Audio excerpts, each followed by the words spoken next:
Trying to expand your cultural horizons? Want to see good films you might not have otherwise heard of? Or just want to impress everyone with how niche you are?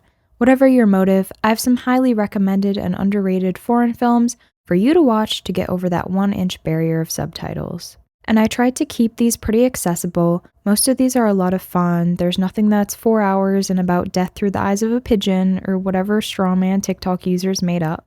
The first section I'm restricting to movies with under 10K watches on Letterboxd, so you know they're actually underrated.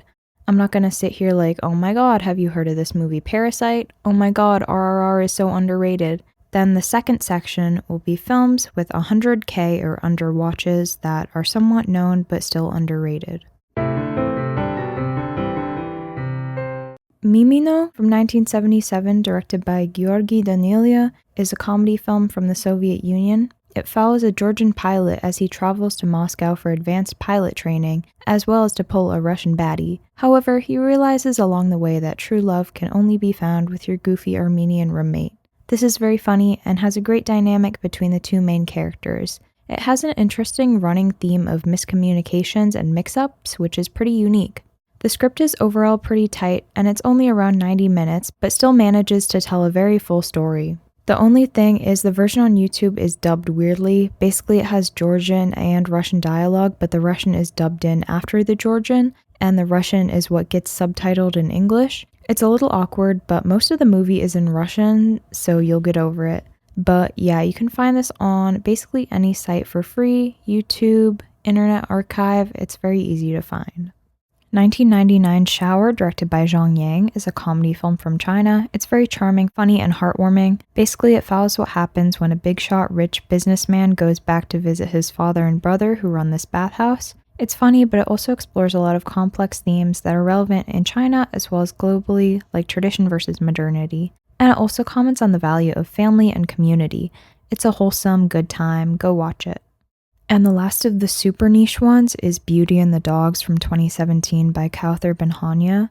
This definitely has more serious subject matter than the rest, but it's an important topic. This is from Tunisia and based on a real story. It's about a young woman who's assaulted by police officers and what happens afterwards in her attempts to find justice. It's shot in several long takes and I think successfully shows the Kafkaesque horrors of bureaucracy and society failing victims. It's bleak and disturbing, but undeniably effective at getting its message across. And now we're on to section 2. This section is going to be the more well-known ones that still aren't super popular. Starting off with Park Chan-wook's Joint Security Area from 2000. He's more well-known for films like Old Boy and Handmaiden, but this is up there with them and much less discussed. Quentin Tarantino listed this as one of his favorite films since he's begun directing, and I see the influence of this heavily on another movie I love, Inglourious Basterds. This is a tight thriller about the investigation into a skirmish between North and South Korean troops on the DMZ. It explores very complex topics like how war impacts interpersonal relationships and vice versa. It has a strong anti-war message without being overly graphic or reliant on action that reminds me of the Irish movie The Wind That Shakes the Barley. The themes are really touching here, and the way everything is presented makes it such a satisfying mystery to unfold. The directing is also fantastic.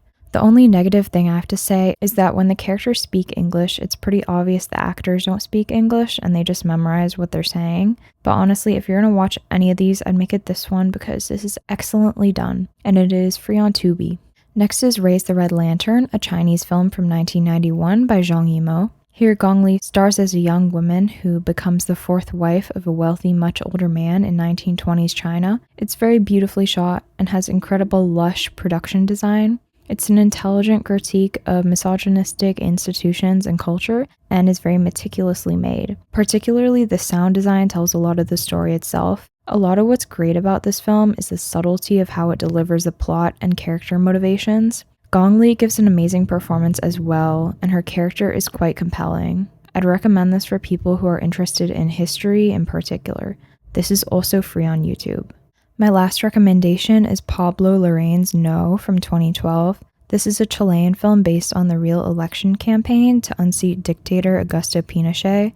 Here, Gael Garcia Bernal plays a man who works on the anti-Pinochet ad campaign and has to navigate the complex politics of it all. It's a very interesting watch if you're interested in politics. It's shot kind of like a home movie, which is really creative and contributes to the naturalist, realist style. And also, the campaign song gets stuck in your head so much. Definitely check this one out. And that's that. Go watch these films so you can be the coolest person in your friend group. Also, please comment what you think and like and subscribe so the algorithm is nice to me. Thanks for watching. Bye bye.